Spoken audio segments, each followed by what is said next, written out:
family moved into this really old house, and shortly after that, things started going downhill really quickly.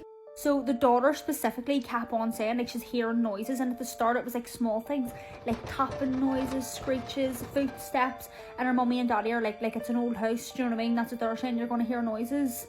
But then the mother and all, like they both started to hear the noises as well, but they're just again saying it's an old house, right? Until one day the daughter is asleep and she is awoken by what appears to be like whispering coming from behind the wall. So she's obviously in a panic, but she runs into her mummy and wakes her and all, and her mummy is like, oh my god, not this again, like you're just paranoid. Until, guess what, the mummy is sleeping, and what happens? Whispering behind the wall happens. And at the same time that all this stuff is happening, stuff starts going missing from the house. Now, like small things, like bits of food, even like old food that is like you can't really use anymore. What else? Like batteries and things that are just weird things. Now the husband is like, they're not going missing, like you're all just being paranoid because of the noises. Clearly we've just misplaced them. But anyways, they're like, we want to put a stop to these noises, so they call out pest control, right? Pest control goes in, breaks down the drywall, right? Comes back out, and the man is basically like, you just need to ring the police. He's basically like, there is a whole setup in there, like blankets, just all stuff like that. It looks like someone is living there.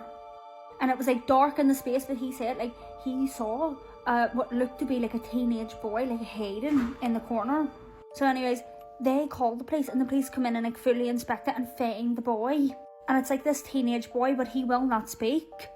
He'd been getting in through like the attic and all the crawl spaces. So I think the police took him to the station, and like I said, he wouldn't speak at all. So they try to find someone to match the boy's description. Like they're trying to find out who he is, but they cannot find like any documents, whatever it is you look for. I don't know. They can't find anyone that matches who he is. And then the next day, the boy just vanished. He just disappeared, and he was never seen again. And like they couldn't find him.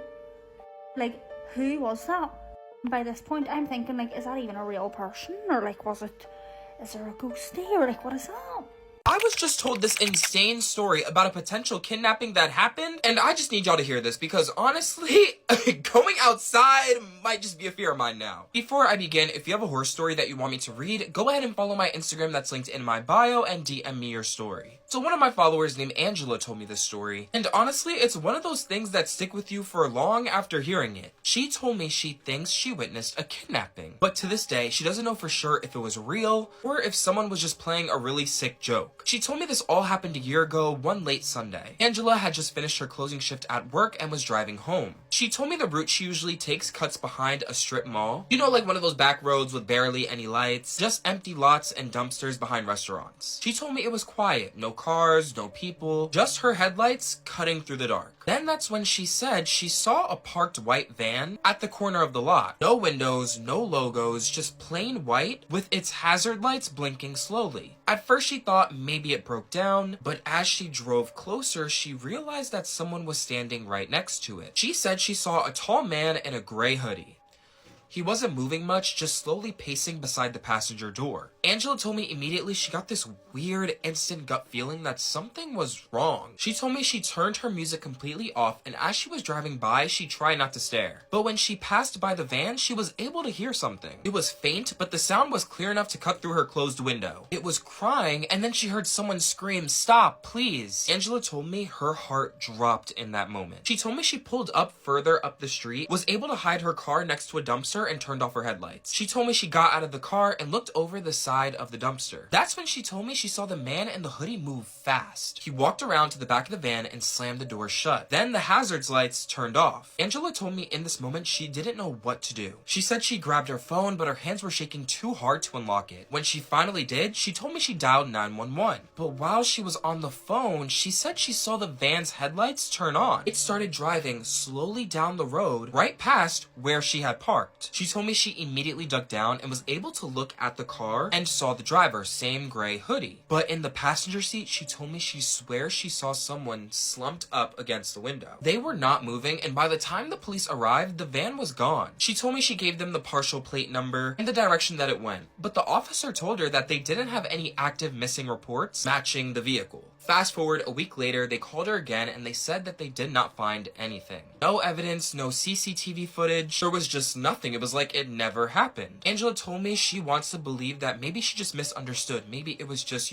couples fighting. Or maybe even someone playing a prank, but something about that just did not sit right. A few days later, Angela told me she stopped by a gas station not far from where it all happened. While she was filling up, a white van pulled into the lot. Same make, same dent in the back panel, but she said the windows were tinted darker this time. She said she froze and watched it for a full minute before it pulled away. And for a split second, she swears she saw a hand pressed against the inside of the back window before it disappeared. Angela said she hasn't taken that road since. She told me she just drives 10 minutes out of her way to avoid it. Because whether it was a kidnapping or not, she knows what she saw that night was not normal. And the scariest part is that she will never know if she would be able to stop it. She told me she's just lucky that whoever was in that van did not catch her watching. Last afternoon, I was walking down the street after finishing up a casting at a studio nearby. And as I was walking along the pavement to get to the bus stop, this car rolls to a stop next to me, and the driver rolls down his window, and over my AirPod blasting music, I could hear, "Miss, miss." So I took out my AirPod and I was like, "Are you talking to me?" And then he was like, "Yeah, can you teach me how to get to Boon King station?" So me being the good Samaritan I am, I put out my phone and I was like, "Okay, let me take a look at the map." Oh, okay. So to the best of my ability, I was like, "Uncle, Boon King station is right in front of the traffic junction and then turn left." And then after that, this driver, who is a really creepy looking uncle wearing aviator shades, by the way, gets this puzzled expression on his face, like a constipated look. And then he hit me with the, "Miss, if I don't know how to get there, can I call you?" And I was like, oh my god, I am a victim. I am a victim of such a cheap trick that, I don't know. I'm not a 小妹妹 anymore, so I don't know why this is still happening to me at the ripe old age of 23. This girl went on a night out with her friends, right? They were just going to the nightclubs and whatever. Anyways, one of her friends was supposed to be staying with her in her house that night, okay? And they're in the nightclub, they're doing their thing, right? They're getting loads and loads of pictures together, right? So most of the photos was getting taken on the girl's phone, and they were all drinking really, really heavily. And then it gets to the point where, like, the girl is like, "I want to go home now," and to her friend that was supposed to be staying with her, like, she's like, "Right, are you coming home?" And her friend is like, "No, like, I want to stay out and whatever." And she's like, "Oh, but you said you'd stay with me, yada yada yada." Then she's like, "Do you know what it is? Fine, whatever, I'll leave, I'll go without you." So she leaves and she goes home, right? As soon as she gets home, like, she just gets into bed and goes to sleep, okay? Now she wakes up the next morning and her phone is like ding ding ding ding ding. She's feeling hungover. She's like, don't really want to go on her phone, wants to go back to sleep, but it keeps ding ding dinging, right? So she checks the phone and it's her friends all texting her, being like, "Send me all the pictures that you took, send me all the pics," as you do. So she goes on her phone to go through all the pictures, and she sees a picture that was taken of herself lying in bed, like as if somebody was standing at her bedroom door and took a photo of her lying in bed, right? Now in her head she's like, oh my god, and she lives alone. And remember, her friend was supposed to stay with her but didn't. So she's thinking, like, maybe this is from a different time, whatever. No, she checks it and, like, it is that date, and it's 3:48 a.m. in the morning that the photo was taken. She checked all her doors, all the windows, everything's locked. Something took a picture of her. They were standing in the corner of her room and she just seen that photo. But there was no signs that anyone broke into the house or anything. Honestly, this is just terrifying. Little, she grew up in a house that was right across the road from this really old graveyard. Grandma's mother was feared by everyone because she messed with some really dark stuff, and she was always out in that graveyard talking to the dead. When Grandma was 10 years old, she was playing in the graveyard while her mama was talking to the oldest grave. Grandma started playing hopscotch over some of the graves, and that was when her mom came running over, snatched her up, and said, "Don't you ever step on another grave." Grandma said, "Why? It's not like they care, they're dead." Her mom says, "I talked to them, I know how they feel." And Grandma thought she was joking, so she starts laughing, and then her mom says, "Don't ever do that again. You never know whose grave you're stepping on. It might be someone you can't get rid of. And stay away from the oldest grave. I don't want anyone going over there messing with it. So her mama goes back home to make supper, and Grandma stays in the graveyard and keeps playing. Grandma said, I don't know why I did it, but I sought out the oldest grave, and then I intentionally stepped on it. So Grandma slowly inches her foot across the grave, and then she steps on it with both feet. Well, then she starts playing and jumping around and jumping over those headstones too. She just thought what her mama said was really silly because these people are dead. Well, while she was playing, she jumped on this one old grave and her foot went through the dirt into this big hole. Like the hole went up to her knee. It was deep. Well, that scared her because holy crap, there's a dead body down there, so she jerked her foot out of the hole. So she kicked some dirt and rocks down the hole, and then she hears her mom calling her name, so she runs back towards the house. Now, she wasn't about to tell her mama what she just did because she knew she'd get her ass whooped, so she pretends like nothing happened. They eat supper, they wash, and they go to bed. Later on that night, Grandma said she woke up and had to pee really bad, like she couldn't hold it. But unfortunately, their bathroom was outside. They had an outhouse. But while she was in there, she started hearing what sounded like stomping or someone running around the outhouse. She stood up. She heard her mama's voice call out, Gladys, come here, come here, come here.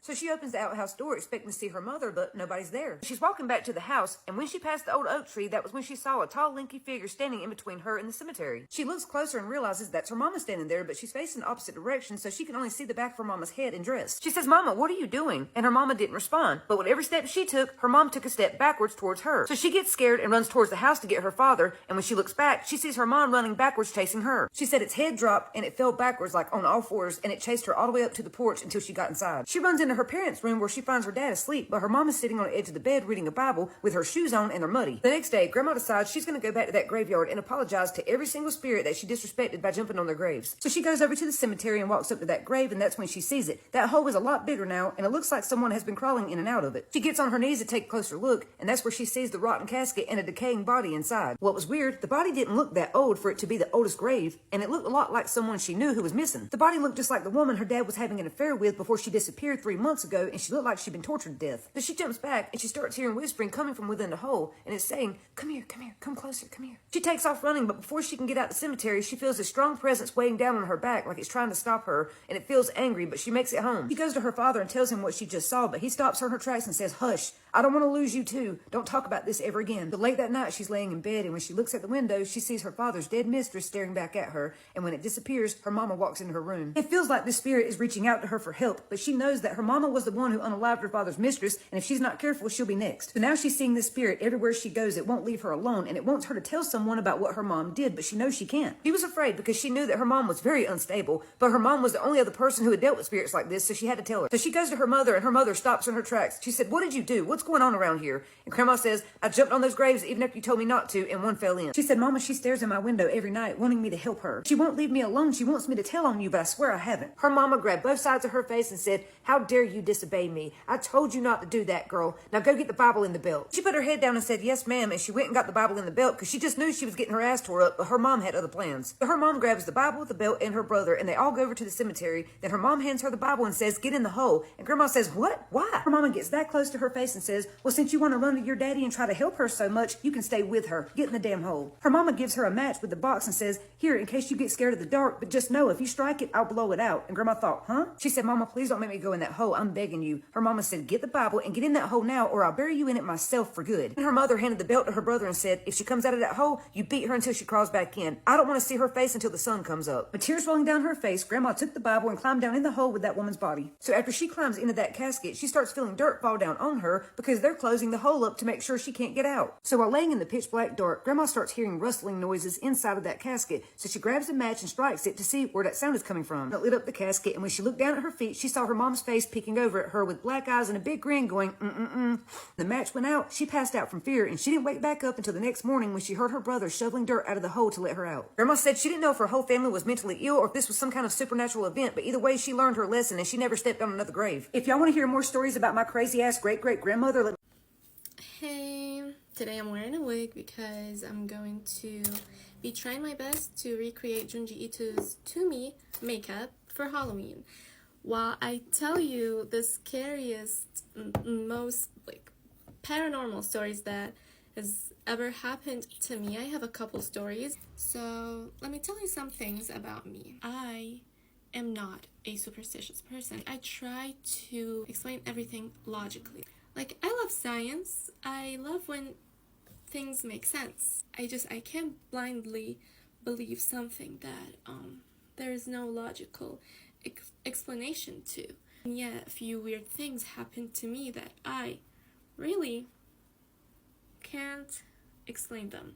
Okay, the first scary story. This happened about like 5 years ago. So I know what blankets I have. So I wake up in the middle of the night, I look down, and my blanket, the blanket looked very old. For reference, my blanket is like fabric and it's white. This blanket, it was brown, like brown frame, and in the middle it was orange, or what it looked like it should be orange, but it was so dirty that it was like a dirty orange, and it was old. For sure my blanket was new. It wouldn't have made sense to have orange blanket or the rest of the stuff in my room. I was like, interesting, and I went back to sleep. Then I woke up again and it was still night. I felt uneasy. I got up and went to talk to my mom. She was sleeping, and I went to like I just wanted to talk to somebody. And I go to where my mom is sleeping, and she has the same blanket, the same orange and brown blanket. I was freaked out. I was like, Mom, I woke her up. What is the color of your blanket? She looks down, she's like, orange and brown. The next morning, it was the first thing I talked about that day, like with Mom. I asked her, Mom, yesterday, like this weird thing happened. Like I don't know, I dreamt, I don't know, like I had this old blanket and you had it too. Do you remember? Do you remember the color of it? She said, yeah, it was brown and orange. But like, she wasn't that scared. I still think about it. It's like, what is the explanation? Okay, now the second story. This story is not like spooky, but it's like kind of paranormal. This story happened recently. It happened on my birthday. I have this dream. I'm sleeping, I'm asleep, I'm dreaming. And I have this dream of me going to a toy store and finding Monster High dolls. I live in Turkey, in a small town, and we don't really, like, they don't sell cool stuff. If you want to buy really cool stuff, you gotta order them online. I never really thought about Monster High dolls. I thought they were cool. In my dream, I'm having fun. That dream made me really love Monster High dolls. So I wake up, I'm like, the dream was like so fun. It's my birthday. I want to go to the mall. Let's go to the mall. If you know, you know. And I just wanted to take like cool pictures with a little cake for my birthday, like cute stuff. We call a taxi and we say, take us to the mall. And he drives and like, this is not the route to the mall. He's like, oh, which mall are you going to? Because I'm taking you to this other mall. What other mall? I didn't even know big malls existed near my area. I was like, okay, since it's my birthday, let's go. So we get there and I am looking for a nice spot to take my birthday pictures. I just felt something like pulling me towards an area of the mall, the second floor, the third floor, and then I walk to the right and I find myself in front of a huge toy store. It can't be. Do they have Monster High dolls? And I go on a hunt. I spot the dolls, like Barbies and stuff, like right there. I had like the most like tunnel vision, like I was on a mission when I saw the Monster High dolls, and specifically Draculaura. She is my favorite. I don't see anything else. Like if kids were in my way, I'm like moving through them, but nobody was there, just like a couple workers. And I pick her up and I buy her. I bought her. I felt like a prophecy came true. I felt so powerful. It was like a spiritual moment for me. I was one with the universe. I have her right here. Wait, let me show you her. Here she is. She's my little miracle. The Draculaura. Can we show them the older home set? Yeah, let's go. As you know. No, it's not. No, it's not.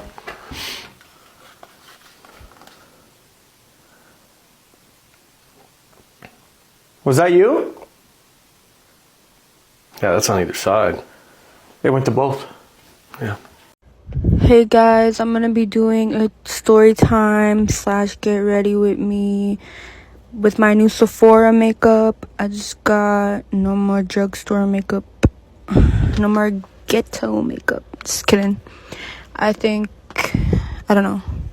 Doesn't really matter what kind of makeup you use, to be honest. But anyways, here is my story time about the time that I lived in a really haunted house. This was back when I was 13 years old. I used to live in Calgary, Alberta, Canada, with my mom and my siblings. It was like a duplex house. Like there was upstairs suite and a downstairs suite. So we had the upstairs suite, and there was 3 bedrooms.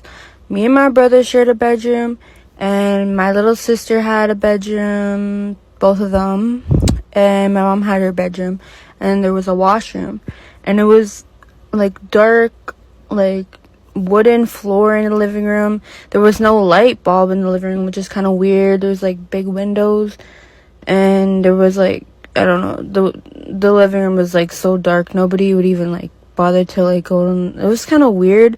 Nobody bothered to like chill in the living room or anything, you know. I don't know, it was just like kind of weird. And then there was a kitchen, and my auntie's part, like there was a stairway, and down the stairway it leads to my auntie's suite, which was a door, and then beside the door was a door to the laundry room. So like we did our laundry in that one room, which was a really creepy looking room. And if you guys don't believe in fucking evil spirits or ghosts or demons or anything, you could just fucking stop watching this video, because I cannot make this shit up. And I'm not gonna sit here and argue with you in my comments. If you don't believe that shit, scroll, because I'm not about to argue with you, because what I'm telling you really happened. Anyways, so we started realizing that little things in the house were just kind of off. Like, it was already a creepy house to begin with. It was just creepy. It was, like, we got like really weird vibes from that house, like, to begin with. And my cousin in the basement there, she said that somebody grabbed her hand while she was asleep, and she was really scared. And I honestly, like, of course I believed her, you know, we all believed her. But then nothing was happening to anyone else. And then things started to happen. My mom and my auntie would be doing laundry in the laundry room, and my auntie specifically remembers always putting the laundry, like, you know, like the laundry lid, like to the washer. By the way, look at my Morphe palette I just got. But anyways, so the laundry, when they would do laundry, she would always make sure to leave the washer lid down. And then when she would leave, she would come back like 5 minutes later, it would be up, and it would be like when all the kids were sleeping and everyone was sleeping. It was crazy. And my mom was experiencing that too. Like, it kept like opening, and she would ask her like, oh, did you like, are you opening the lid? And she would say, no, like, I'm not doing that. And like, it was just, I don't know, that was just a little part about it. Okay, now I'm gonna get to the real scary shit that actually scared all of us really bad. So my little sister Lexi, when I think she was about like 6 years old. She had to be like 6 years old, or 5 or 4.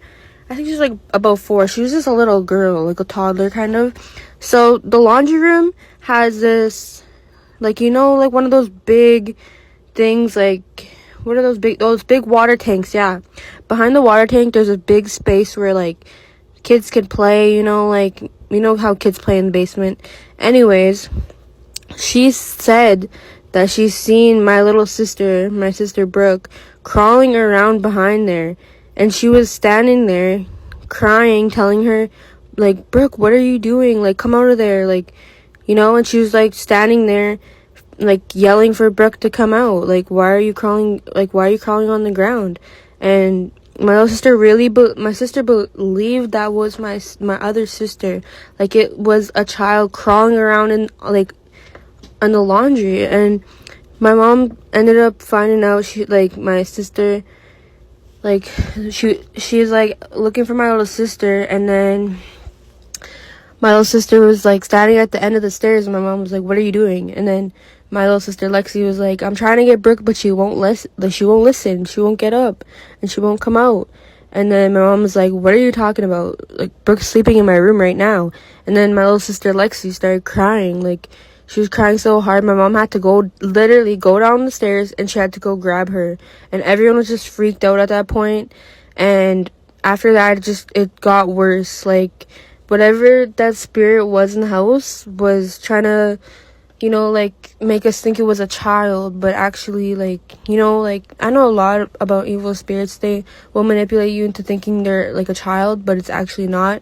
Like, it's just so creepy how it did that to my little baby sister, and made her cry and scared her.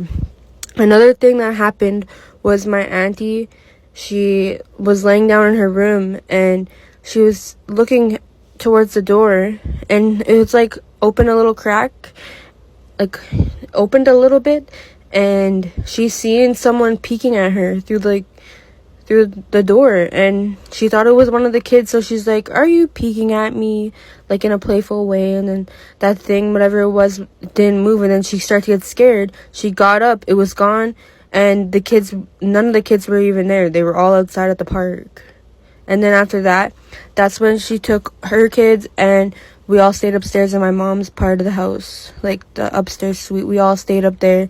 And then my auntie we had to like get some oil. We had to get my grandpa and my granny on the phone to start like praying for the house and the room where it happened, in the downstairs suite. It was so scary. We were so scared, all of us, everyone in the house was all scared. And I had my own experiences there. It was just a really haunted house, and it was like, there was a really evil spirit there. But I hope you guys liked this makeup tutorial. And the Hourglass concealer it's like, makes your skin look flawless. Like, I don't think there's any other concealer like it. But I did my makeup to match my outfit, because it's pink and brown. Hope you guys liked the story time though. Bye.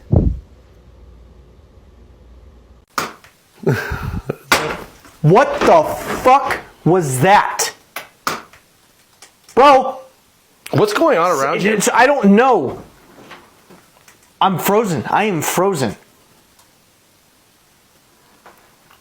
Did the window break? I'm going to talk about disturbing religious stories. Let's talk about the Levite concubine. This is a story in Judges, and when the Bible says that Israel had no king and they did what they saw fit in their own eyes, without God, like seeing the depravity of humanity without God, I was traumatized. And I read this story when I was 12 years old. Long story short, this is a woman that in some translation of the Bible, it says that she was unfaithful to her husband, and in other translations, it just says she was fed up. So she left her husband. Well, she wasn't a wife, she was a concubine. She goes to her father's house. The man follows her. The husband, that is. Oh, y'all are gonna have beef with him by the end of the story. Yeah, he goes to the dad's house, and mind you, like I told you, he sought this lady out after she left. If you were gonna do all this to this lady, you should have just left her at her dad's house. When he gets there, the dad asks for them to stay night after night after night. I think it was like 5 nights, and by the 5th night, he told his father-in-law, I guess, "Nah, we're gonna go." So she agrees. She's like, "Fine, we'll go home." That's why I kind of believe the other translation when it just says she was fed up with him, because why would he personally travel and seek out a concubine that was unfaithful to him? I don't know. On their way back, they stopped in town, and he didn't like who the people were